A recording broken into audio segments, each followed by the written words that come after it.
Hello and welcome everyone. My name is Peter Robinson and this is the Ethereum Engineering Group Meetup.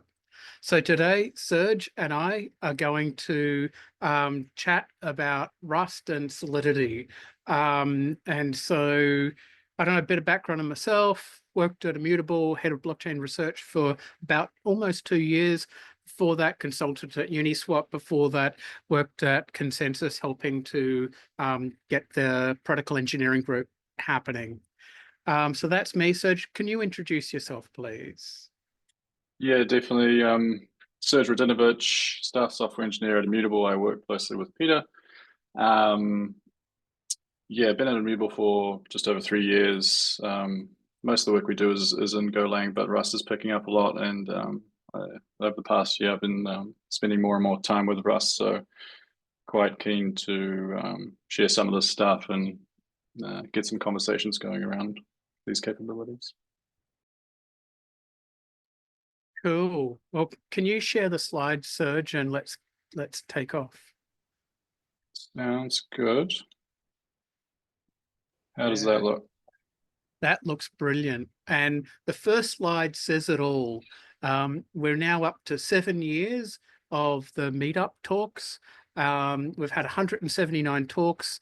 There have been about a dozen short talks as well. And there were about half a dozen conferences, supply chain and blockchain cross-chain workshop that we've run as well. So it's been huge, but let's keep on going for another couple of years at least. Next slide, please. And yep, so today we're going to talk about creating Solidity dApps using Rust. And so next slide. All right.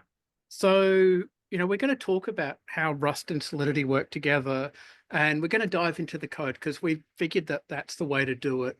But we're using something that was created by other people. So Georges, James, and Danny from Paradigm, and probably a whole stack of other people have worked on Alloy, which is the set of libraries that make it all happen. So, we've got to thank them. Next slide, please. So I started thinking, oh, look, I'm going to, come up with this big review. And then I thought, Google's got this AI result thing, which is sort of good on many things. So I just put it in, banged in, Rust, what is Alloy? Because if you just go Rust, you suddenly end up looking at metal that's all ready. And if you a ditto for Alloy. So if you put in that search term, you'll get this sort of result. And so Alloy is a Rust package. So what it says is pretty much correct. That allows you to connect your Rust application to a blockchain, to Ethereum.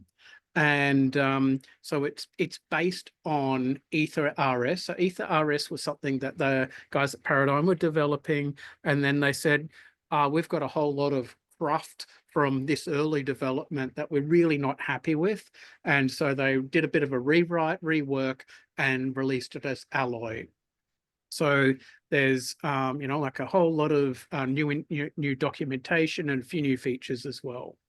So Alloy allows you to connect up, your application to Ethereum, and it's got all the types, it's got RLP encoding, it's got RPC, it's got, it's got everything you need. Next slide. So you can use it just by integrating it into Cargo, which is, no surprise for anyone who's developed stuff in Rust. Next slide. And it lists out some of the crates that are there, which is a whole stack of crates. But an interesting one, at least for this talk, so next slide, is that there's actually a Sol macro crate, which gives you the ability to interact with Solidity that the AI didn't return, which I found curious. So I guess that's something to note for AI results is most of it will be true, but it might not, might not all be true, and it might miss some important result that was actually the thing you were interested in. Next slide. So we've got our example code is here, and I'm going to hand it over to Serge to talk through the next parts of the talk. Thanks, Peter. Yeah, so we have this Rust workspace in the repository here. That's kind of like a small playground that we're going to use to demonstrate some of the capabilities of Alloy, and specifically around that Sol macro that Peter mentioned. So if you do want to have a play around yourself, you can go ahead, clone the repo, and install some prerequisites. Technically, you can actually avoid these. Like you do need Rust, that's implied, but you don't necessarily need Foundry or Just if you don't want to, and I'll show you why. But certainly get those going. Highly recommended, and we'll show you how we use them in the project. Just briefly, yeah, you don't need to use Foundry or Forge because we've kind of just baked in a contract for us to work with. If you did want to generate your own contracts, you would have to build them yourself with, which you can see how we do inside the Solidity repo, and it has some instructions there as well. But if you just want to jump in and have a play around, you don't need to do that. So we're going to be demonstrating how to deploy a contract and interact with it against some ETH RPC backend, and we're going to use immutable zk-EVM testnet as the RPC backend today. The contract is super simple, just a typical counter contract. I would just highlight things we'll see later on is like this event that a number has changed when we have called the set number function, for example, and the increment function. We'll see that come up as well. But super simple stuff. Yeah. Okay, so let me get into the code, or let's do a demonstration. You guys should be able to see my IDE now. So I mentioned Just as one of the dependencies. If you're not familiar with Just files, they're just like a alternative to Makefile. Makefile's been around for a while, and some of the scripting is pretty obscure the way it works. Anyway, Just file is just a way for us to run these commands, and we're not doing much here. We're running really simple commands. We're just using cargo run. So if you don't want to use Just file, you don't have to. Just noting, yeah, the environment variable we have that we're loading into the Just file is just for Rust logs. So nothing too crazy. So the main things we're going to do today is deploy and interact with the contract. If you don't have a key store file, you can also use this other binary in the binary crate that we have in the repo. If you have a private key and you want to pick a password, you can use it to generate a key store that you can use with the rest of the setup. And the rest of the setup just it has a config file. Let me know if you want me to zoom in any further, by the way. But yeah, it just has a simple config file for your key store file and your password file that you want to point to. So it's just kind of like an overview of how this stuff works, and we could just go ahead and run it now. So the first thing we're going to do is deploy a contract, and we'll just see what the output looks like when we do this. I'll just try to highlight it as it goes. So obviously reading configuration and setting up a RPC provider. Like I said, we're using immutable testnet, and we deploy this counter contract to it. We get the address that's the newly deployed contract went to, and then we make a few calls.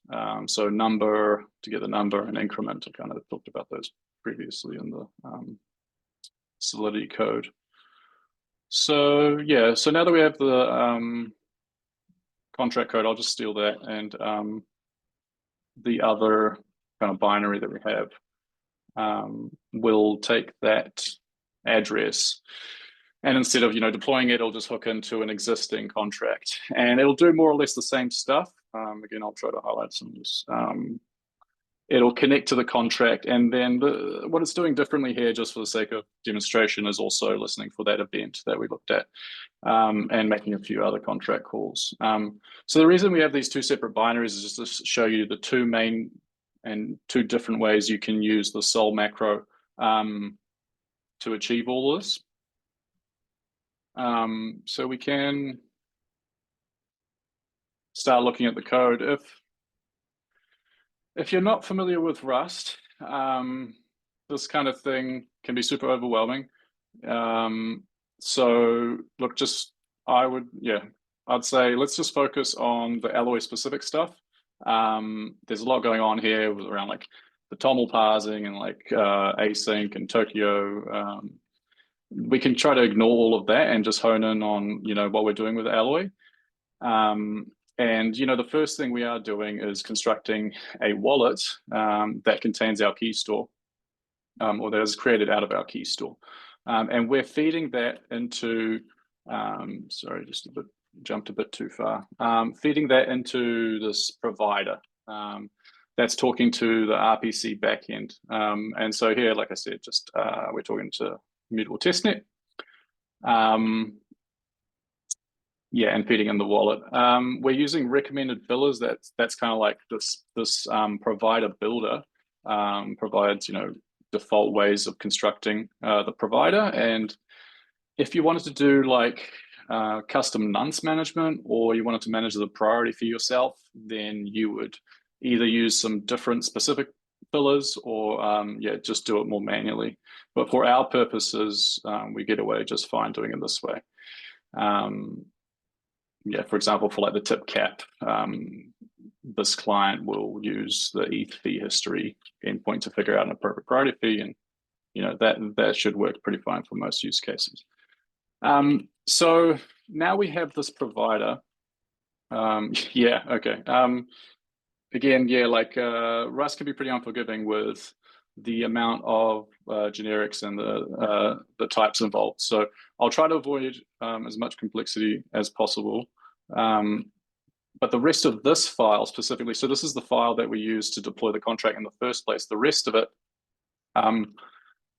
it leverages this struct that Peter and I just put together to like wrap up the interesting stuff that we're about to get into. And it's just deploying the contract and pulling these functions. But we can drill into the interesting Alloy stuff through this structure here. And so this is the structure I was talking about, counter deploy. It contains this token contract, this is one of the main things coming out of the sol macro that we're doing here.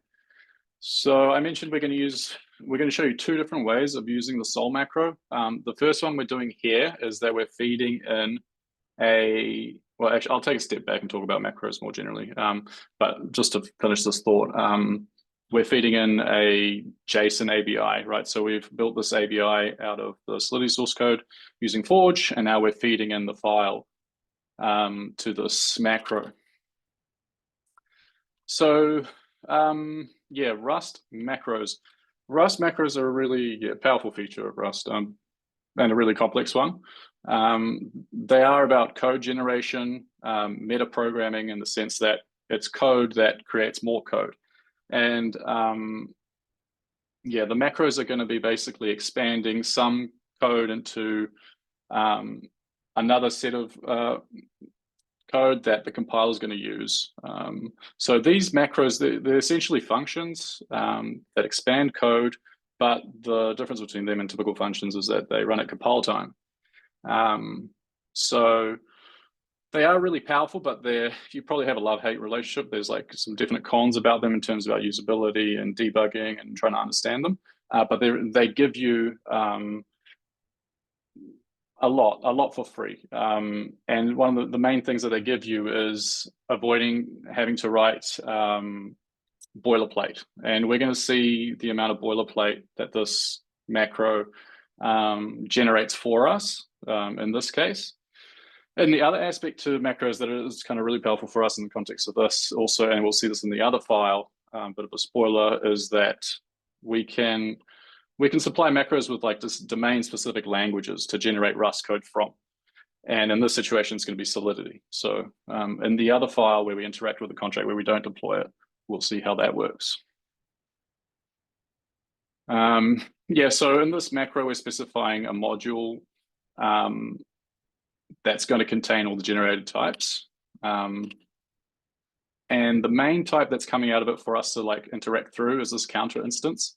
And if you just read this is some of the code that's generated, and I'll show you what else is generated. But contains a type safe methods for interacting with on-chain instance of counter, located at a given address. Okay, and given a provider P. So this this struct depends on that RPC provider we were implementing in the other part of the stack. So yeah, I did mention this thing. This macro does a lot of boilerplate for us, and we can look at exactly what that is if we expand it. So usually you won't have to do this yourself, but if you're interested or debugging or something's going wrong, you can. And like this can be really gnarly code, but let me just make this a bit bigger.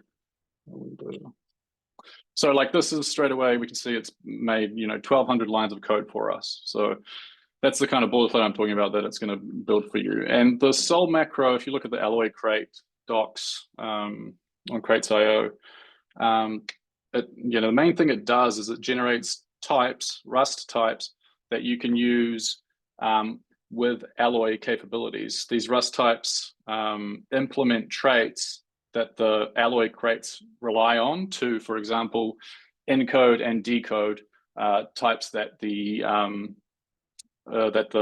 smart contract will expect, so the ABI encoding of those. Obviously, not going to spend too much time in here because it's, kind of scary. But some things to look at, for example, what is generated for us is this sum type, this enum that contains every function call that the contract actually has. And so, for example, we talked about set number and getting the number, incrementing it, those are all there. And these enums, they're all composed of these other structs that are again generated by the macro. And these structs are the ones that implement those traits that I talked about. So I think, for example, over here, one of those structs has an implementation of sol interface, and sol interface is one of those alloy types that it relies on. But yeah, so that's just kind of a little bit of a deep dive into what's going on under the hood. Still kind of scratching the surface. In the happy path, you really won't have to worry about this, and this will just magically happen for you when you're using the macro. So before we actually have this counter instance, we've got to create it. The way we create it is through a kind of static function coming out of that counter module called deploy. And we can guess what this does. It takes a provider, RPC provider, and actually deploys the contract. To do this, we have to have provided the ABI of the contract naturally, and we did that through the JSON ABI above. Another way to do it, you can specify bytecode here. So there's like these attributes to the sol macro. Bytecode is one of them. RPC is the other one. You definitely need RPC if you want to do anything with the RPC backend. So that's something to keep in mind. So at this point here, we've actually deployed a contract to the chain, and we have a handle to it in the form of this token contract here. And the type, in line, we can see, yeah, it's a counter instance as we expect. And then the rest of the functionality is just the functions that we see in the contract. So set number, this is a Rust implementation of the Solidity function that we're expecting. And, it takes in a U256. That's one of those alloy types. Peter talked about alloy providing a bunch of stuff. And alloy primitives has this U256, right? And so you can use these functions to create these call builders and just really, for our purposes, we're just going to call send on those. And they also implement this watch capability that is a tidy way of, waiting for the transaction to have been confirmed on the chain. So it's a pretty tidy way to do things. It's been a while since I did this in Go, but I definitely recall writing more code to implement the watch aspect of this. So it's kind of nice. Yeah, so that's most of that one.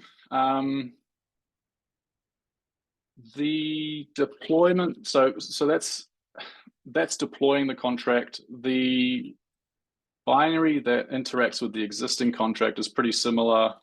The one thing it does differently is that it waits for, or it looks for events.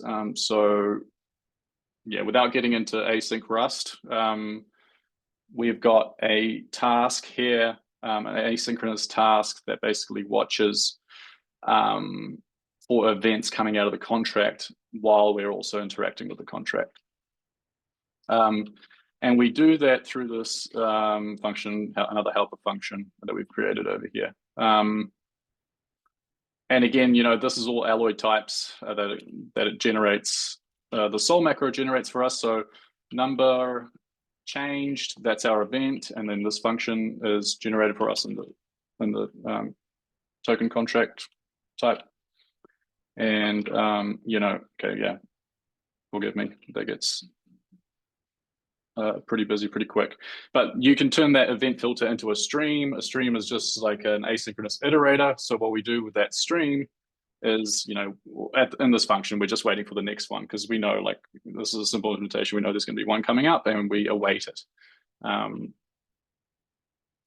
But the difference with this, so this is the second approach with Sol, the macro, is this time, one, we're not providing any bytecode because we're not deploying the contract, and two, we're kind of inlining the Solidity, and the macro is turning that again into those similar types that we saw before when we expanded the macro in the original file.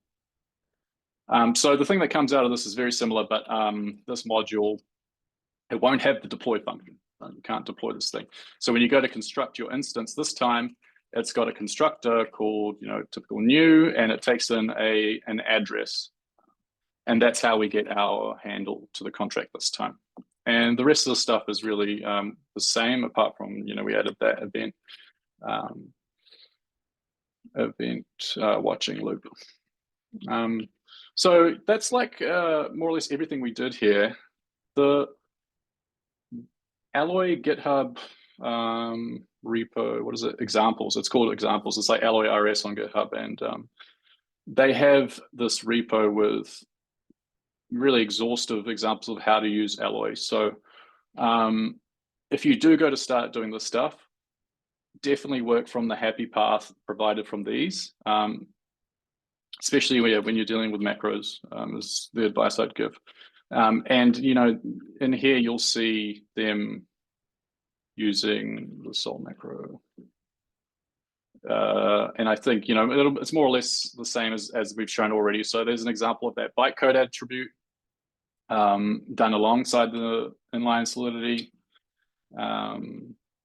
and yeah, again, same thing. And I think somewhere here they have like a struct definition as well.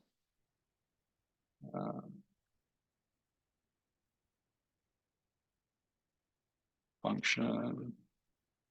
Yeah, but more or less everything we've already, okay, some more events and stuff. Yeah. So definitely take a look at that repository and work from it.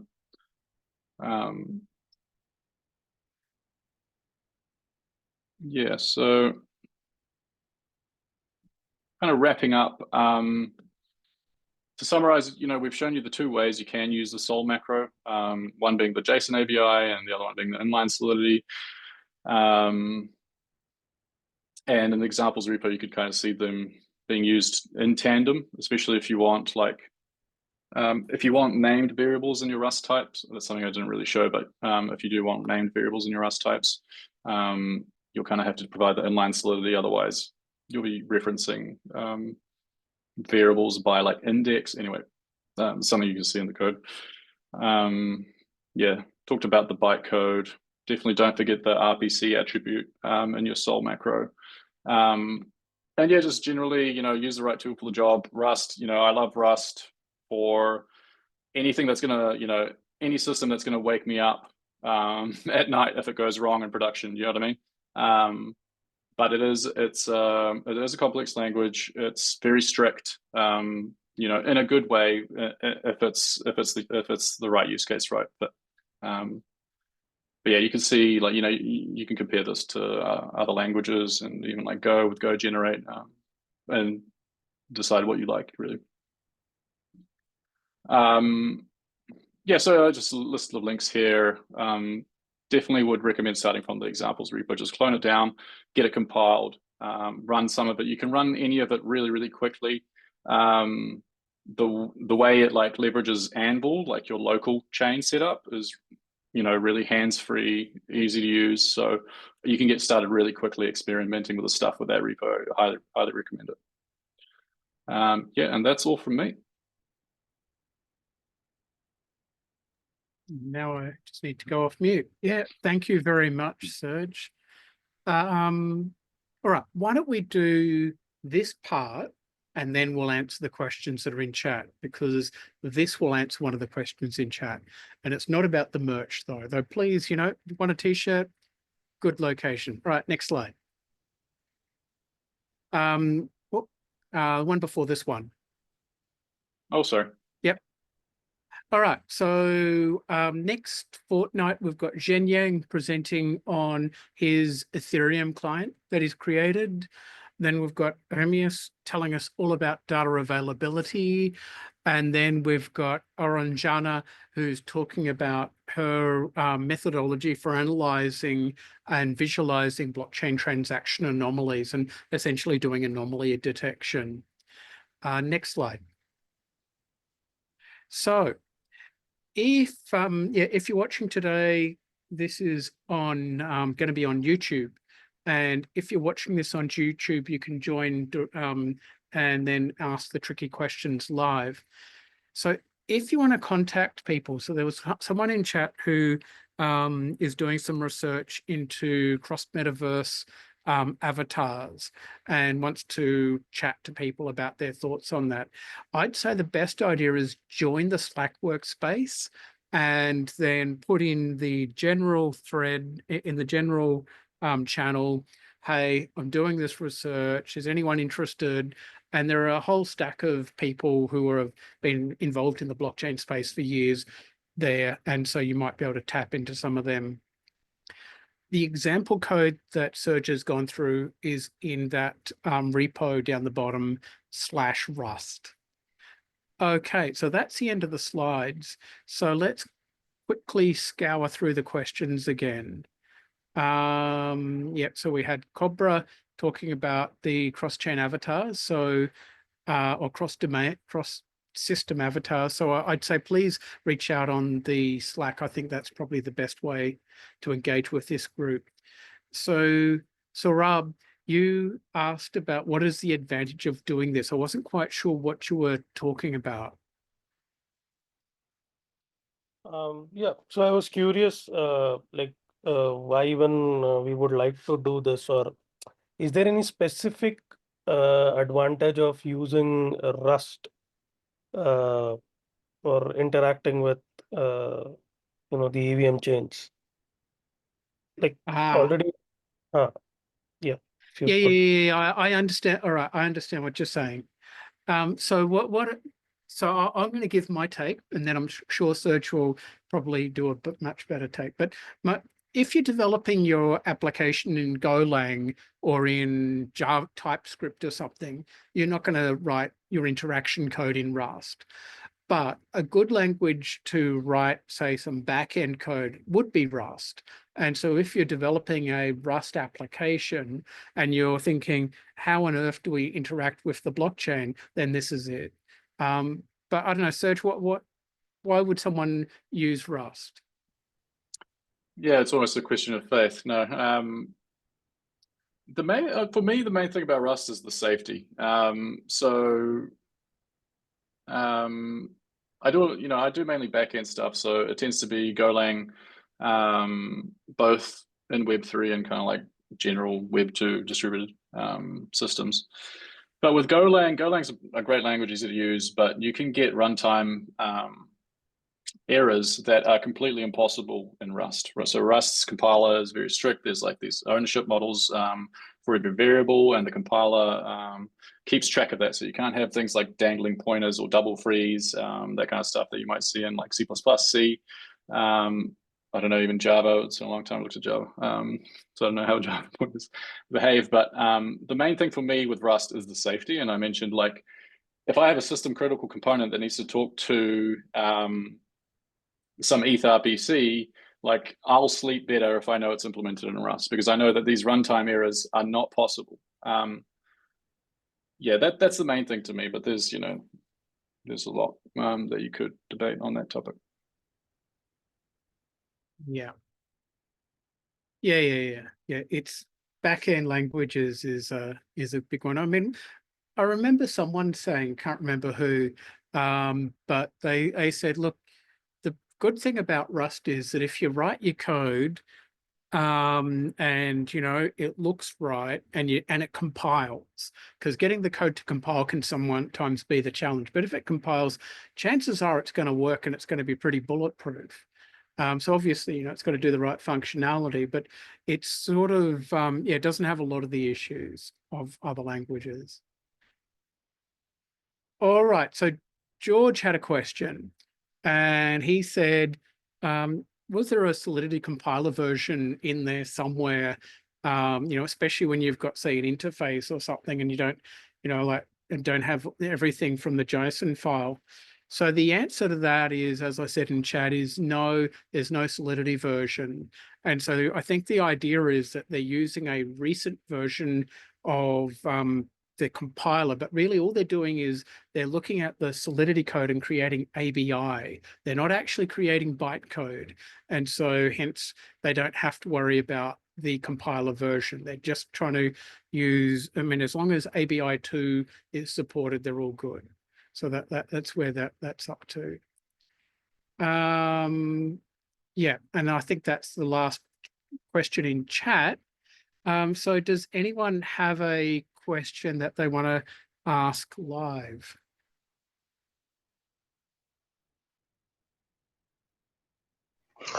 I have one question. Not sure it is covered. So now we have two approaches, right? One is through JSON, and another one we are specifying the prototype function prototypes. So now, in which scenario, which one to use? Yeah. Oh, yeah. Go ahead, Serge. Yeah, I mean the main thing that I'm aware of, at least, is just providing the bytecode to be able to deploy the contract, and you can, on top of that, do the inline Solidity to help the macro generate variable names for like variables in your Solidity interface. So like something returned from a function. If you don't provide like the inline Solidity, then the variable in the Rust type won't actually have a name. It'll be like an _0 or 1 Okay. based on the index it is. Okay. And I think another thing is, which is highlighted. So we didn't show it here, but previously we played around with Uniswap contracts and ERC20 contracts, and you can only have all that big JSON file if you've got the source code and you can compile it. But so if you just are going to interact with one or two functions in code that's got like 100 functions and all sorts of stuff happening, then it's much easier just to put like that little bit of code in, that little interface in, rather than and you might not have access to the JSON file itself, but as well, you might just be interacting with a little tiny part of it. So maybe it's just simpler to just have that. Does that make sense? Yes. Yeah. Thank you. And does anyone have any other questions?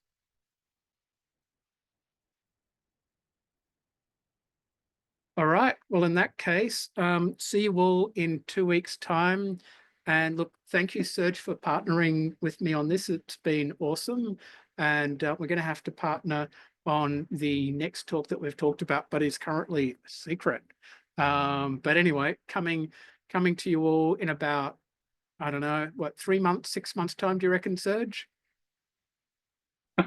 No promises. We'll see how we go.